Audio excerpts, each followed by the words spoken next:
Mahalaliel. Mahalaliel. Mahalaliel. Nous vous saluons dans le nom précieux de notre Seigneur et Sauveur Jésus-Christ. Je vous invite à ouvrir vos Bibles avec nous dans le livre d'Exode. C'est au chapitre 10e. Nous allons lire les versets 28-29 et chapitre 11, verset 1er. Exode 10, versets 28, 29 et 11, verset 1er. Pharaon dit à Moïse, sors de chez moi. Garde-toi de paraître encore de ma présence. Car le jour où tu paraîtras en ma présence, tu mourras. Il l'a dit, répliqua Moïse, je ne paraîtrai plus en ta présence. L'Éternel dit à Moïse, je ferai venir encore une plaie sur Pharaon et sur l'Égypte. Après cela, il vous laissera partir. Lorsqu'il vous laissera tout à fait aller, il vous chassera même d'ici. Est-ce que vous avez ce texte? Reprenez pour nous, s'il vous plaît, cette lecture.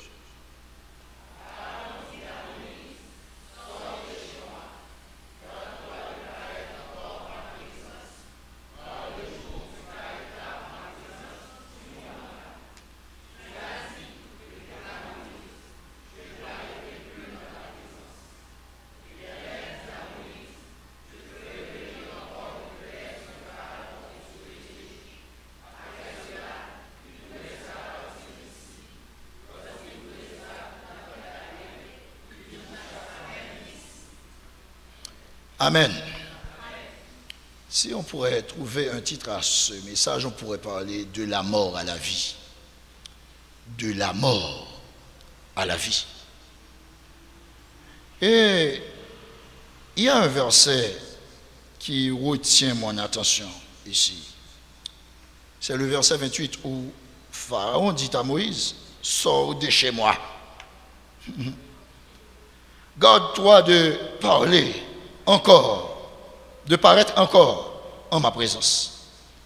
Car le jour où tu paraîtras en ma présence, tu mourras. Mes frères et sœurs, je réalise que des fois, votre présence gêne d'autres gens. Et surtout, quand vous êtes sur la voie de Dieu. Votre présence nuit les gens qui sont incorrects, les gens qui ne marchent pas sur la bonne voie. Et ici, nous remarquons combien la présence de Moïse et d'Aaron fatigue Pharaon. Et à chaque fois que Moïse et Pharaon se présentent devant lui, il y a une catastrophe qui s'est produite. Et ça dérange. Et à chaque fois qu'il les voit paraître, son cœur se met à palpiter à ce qu'il paraît. Parce que leur présence dérange. Mais votre présence dérange, certes. Peut-être à travers les cantiques que vous chantez, peut-être à travers le langage, le discours que vous avez. Ça dérange les autres gens. Mais mes bien-aimés, il y a un moment qui va arriver où ils auront besoin de votre présence. Ils auront besoin de votre présence. Ils vous ont pourchassé aujourd'hui. Demain, ils feront appel à vous. Quand ils seront dans la nécessité réelle. Et c'est ce que nous allons voir. Le peuple de Dieu, mes bien-aimés, les Israélites, étaient en Égypte Depuis 430 ans, ils ont été maltraités et ont dû travailler très dur sans être payés. Ils étaient esclaves du roi d'Égypte, le Pharaon. Dieu, mes bien-aimés, ne voulait pas que son peuple soit esclave et reste en Égypte.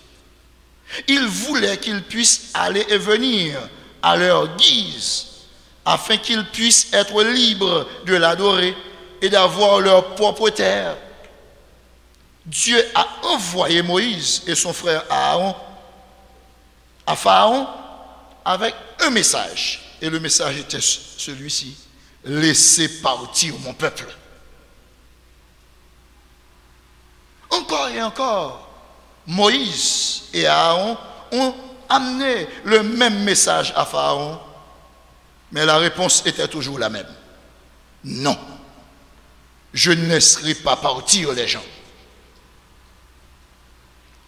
Dieu a même provoqué des fléaux en Égypte. 9 étaient déjà arrivés. Le Nil a été transformé en sang. Les grenouilles, les moucherons et les criquets ont envahi l'Égypte. Les animaux sont morts et les gens sont tombés malades. Il y avait une énorme tempête de grêle et même 3 jours d'obscurité complète. Pourtant, Pharaon a refusé de laisser partir les gens. Enfin, était venu pour un dernier. Le temps était venu pour un dernier fléau, mes bien-aimés. Mais ce que nous réalisons, c'est que Dieu a appelé Israël d'un nom différent des autres gens. Les nations environnantes et même les Égyptiens avaient des appellations différentes pour les Israéliens, pour ce peuple de Dieu. Certains les appelaient les Hébreux, d'autres les Israélites, d'autres les Juifs. Mais vous savez comment Dieu a appelé ce peuple? Hein?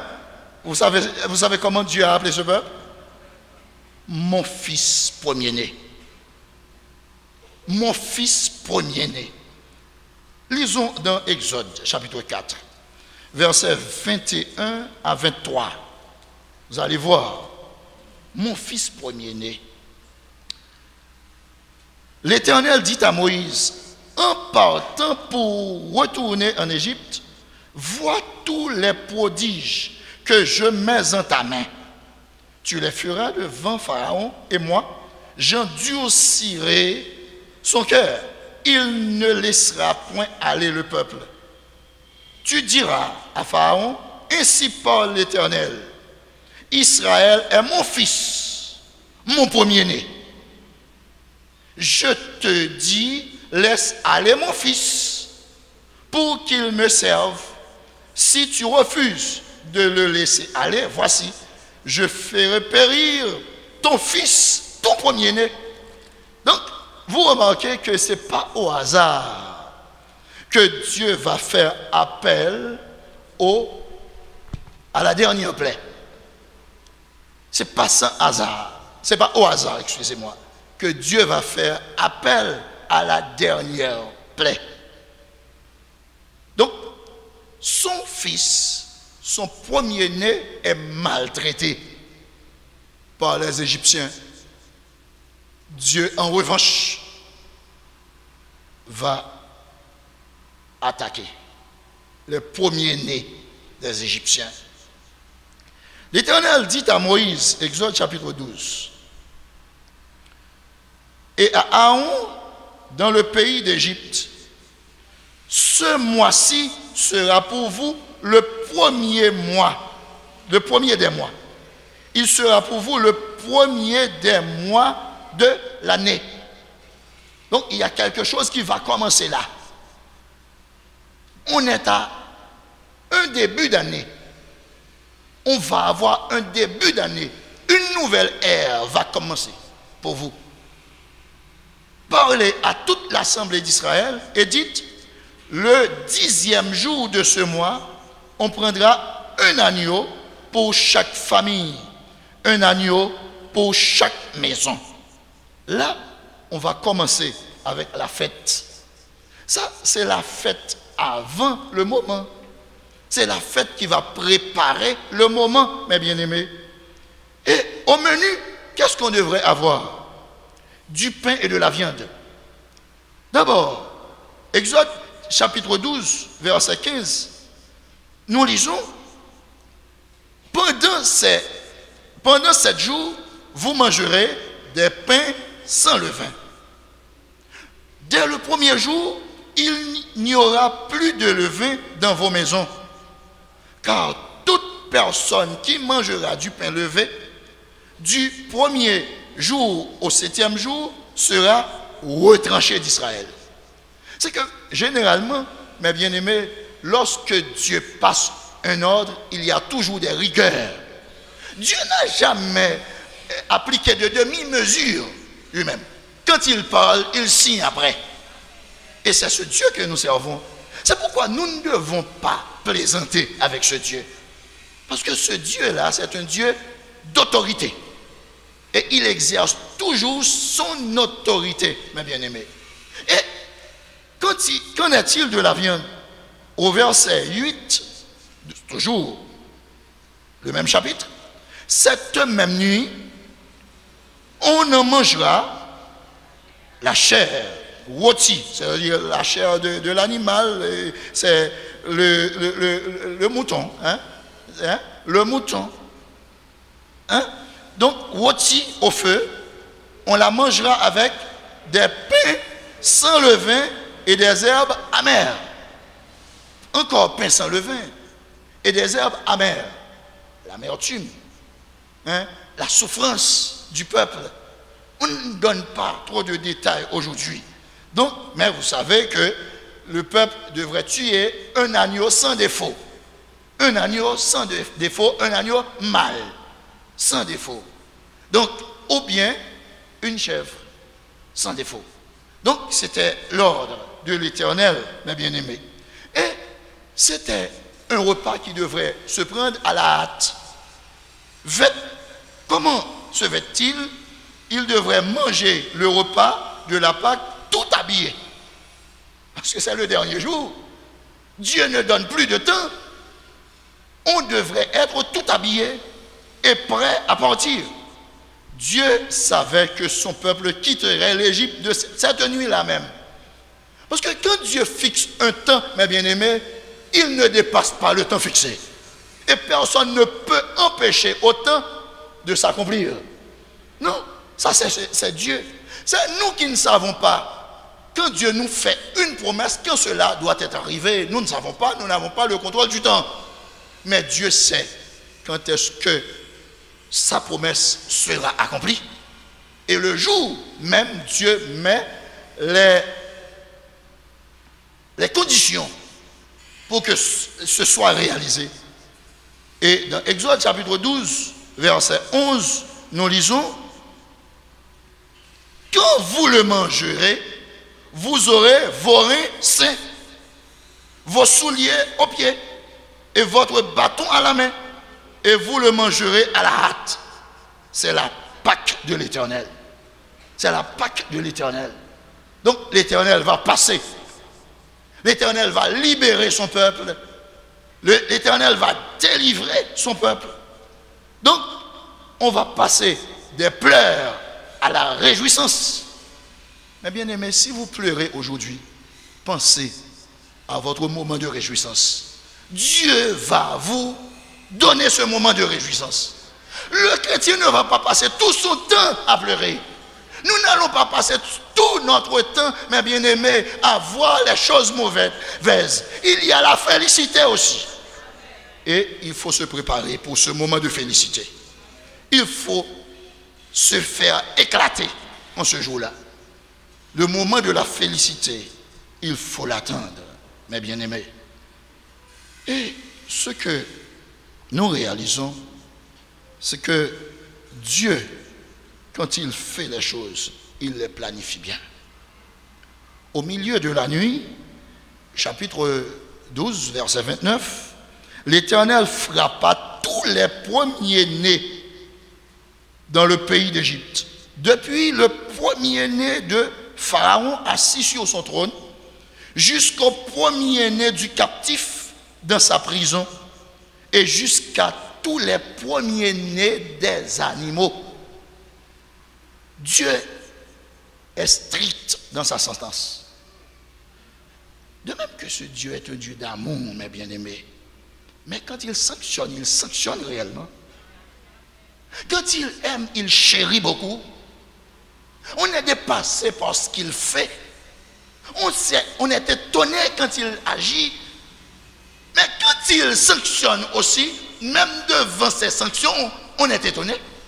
Parce que Dieu, c'est un Dieu de rigueur, mes bien-aimés. Ce qu'il dit, il l'accomplit. Fort souvent, nous disons que ce que Dieu dit de sa main et de sa bouche, il les accomplit de ses propres mains. Mais nous voyons le bon côté. Mais il y a le côté de sanction aussi. Quand il promet de sanctionner, il sanctionne. C'est pourquoi beaucoup de chrétiens ne comprennent pas ce Dieu-là. Ils voient seulement le côté affectif de Dieu. Mais ils ne voient pas le Dieu qui exerce son autorité. Et c'est pourquoi beaucoup de chrétiens plaisantent. Parce qu'ils ne voient pas le côté de la justice de Dieu. Mais bien aimé, il faut faire attention. La parole de Dieu dit, Pharaon se leva de nuit, lui et tous ses serviteurs et tous les Égyptiens, et il y eut de grands cris en Égypte, car il n'y avait point de maison où il n'y eut un mort. Dans toutes les maisons. Donc, chacun avait ses occupations. Un voisin ne pouvait pas venir en aide à un autre voisin parce que chacun s'occupait de ses propres affaires. La mort était partout. Dans la nuit même, mes bien-aimés, vous savez qu'au départ, ce que Pharaon a dit à Moïse, laissez ma maison. Sortez d'ici. Eh bien, c'est ce même Pharaon qui a demandé à Moïse et Aaron de sortir de chez lui, qui va faire appel à eux. Au verset 31, qu'est-ce qu'on voit? De la nuit même, Pharaon appela Moïse et Aaron et leur dit, levez-vous, sortez du milieu de mon peuple, vous et les enfants d'Israël, allez, servez l'Éternel comme vous l'avez dit. Mais bien aimé, c'est une grande victoire.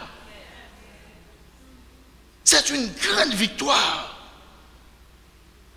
Prenez vos brebis et vos bœufs, comme vous l'avez dit. Allez et bénissez-moi. Quand il dit bénissez-moi, c'est laisse-moi en paix. Laissez-moi en paix. Parce que votre présence, c'est le symbole de la malédiction. Laissez-moi. Donc bénissez-moi. Donc les Égyptiens pressaient le peuple. Maintenant, les Égyptiens prennent le temps. Maintenant, les Égyptiens qui suppliaient avant Pharaon de lâcher la prise, maintenant ils prennent leur temps. Hein? Les Israélites prennent leur temps. Les Égyptiens pressaient le peuple et avaient hâte de le renvoyer du pays, car ils disaient, nous périrons tous. Donc, votre présence, c'est le symbole de la malédiction. Votre présence n'est plus confortable ici. Donc, On n'est pas confortable quand vous êtes là. Ici, le peuple emporta sa patte avant qu'elle fût levée. Ils enveloppèrent les pétrins dans leurs vêtements et les mirent sur leurs épaules. Les enfants d'Israël firent ce que Moïse avait dit et ils demandèrent aux Égyptiens des vases d'argent. Là, puisqu'ils travaillaient sans rien payer, donc maintenant, il va réclamer leur paix. C'est maintenant qu'ils vont réclamer leur paix. Comment? Ils demandèrent aux Égyptiens des vases d'argent, des vases d'or et des vêtements. Quand on parle de vêtements, ce sont des vêtements très chers. Ce n'est pas n'importe quel vêtement. De grands habits, des habits royaux. Donc là, l'Éternel fit trouver grâce au peuple aux yeux des Égyptiens. Ça veut dire que l'Éternel a adouci le cœur des Égyptiens. Il les rendit généreux. Les Égyptiens sont devenus généreux, très généreux, prêts à tout donner.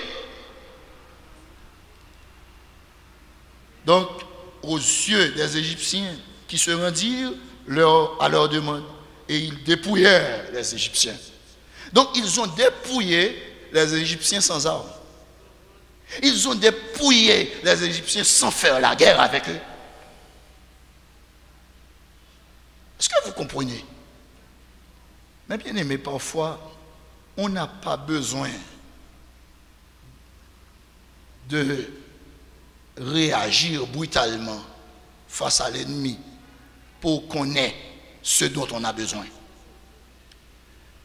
Quand Dieu prépare le terrain, vous n'avez pas besoin de faire trop d'efforts. Mais le plus souvent, nous ne prenons pas du temps de laisser à Dieu faire le travail. Le plus souvent, vous et moi, nous comptons sur nos efforts personnels.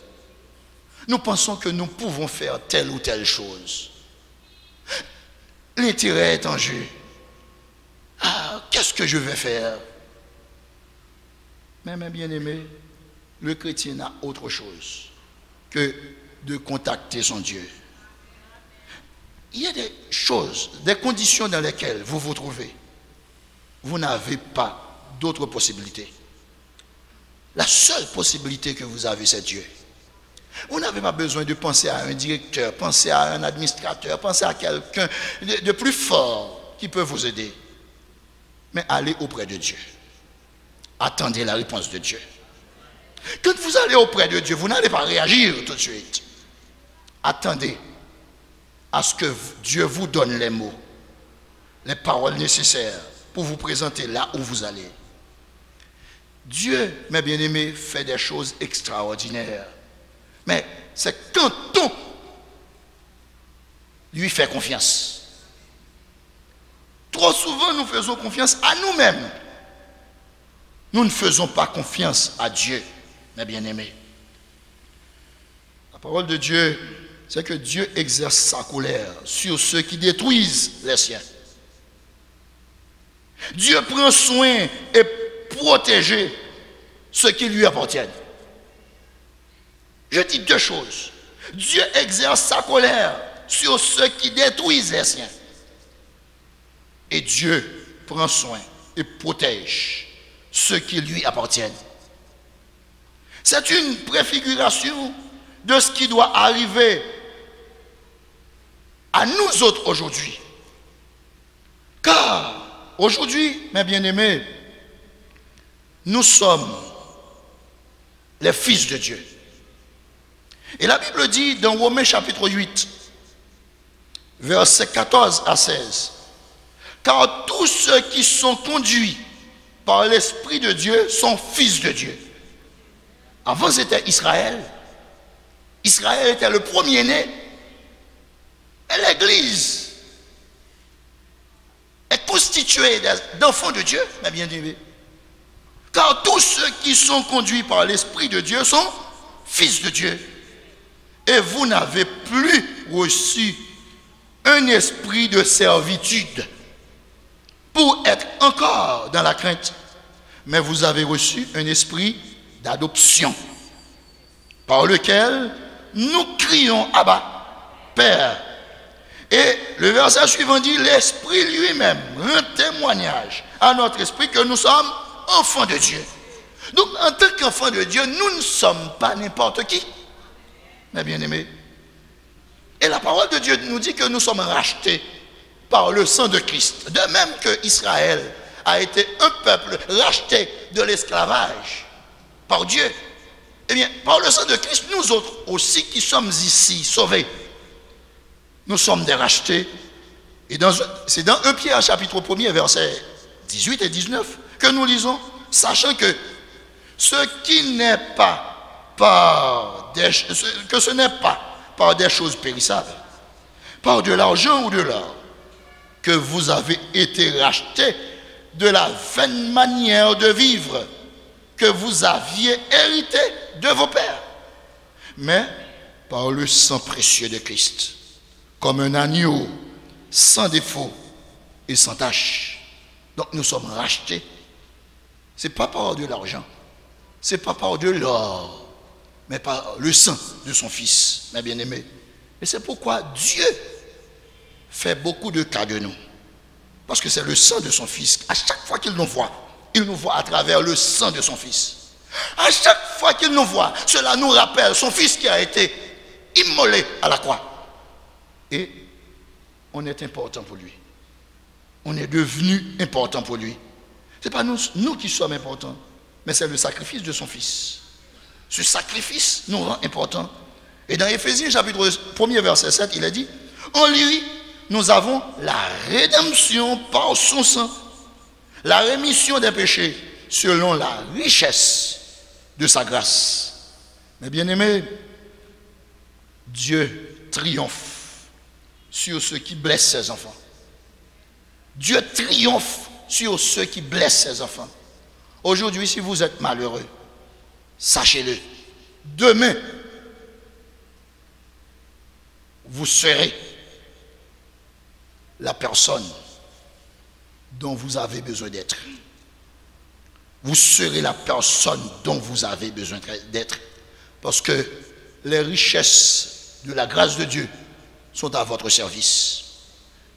Le triomphe de Dieu sur ceux qui blessent ses enfants.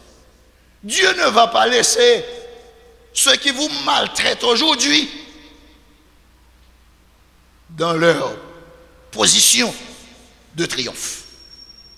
Dieu va réagir. Et aujourd'hui, si vous et moi, nous nous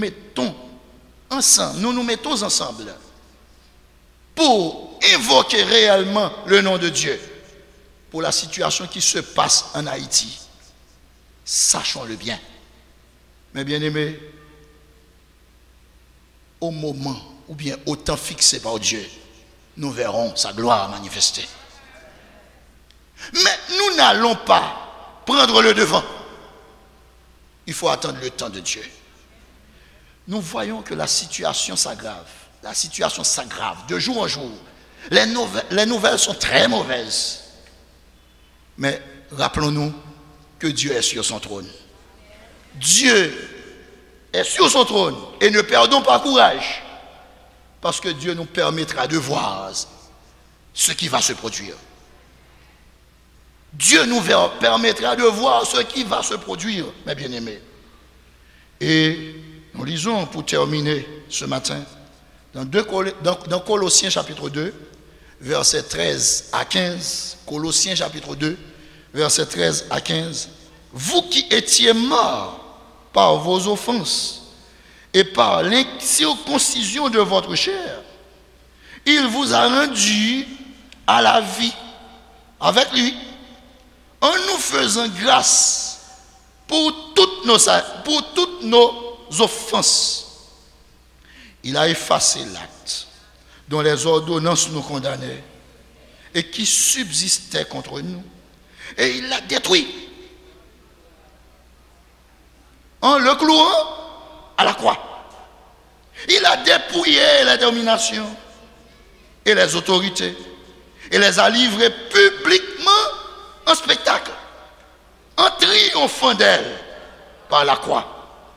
Et dans 2 Thessaloniciens 2, 3, versets 2 et 3, nous lisons, et afin que nous soyons délivrés des hommes méchants et pervers, car tous n'ont pas la foi. Le Seigneur est fidèle. Il vous affermira et vous préservera du malin.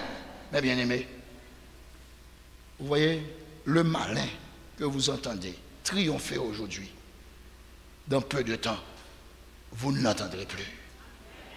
Vous ne l'entendrez plus.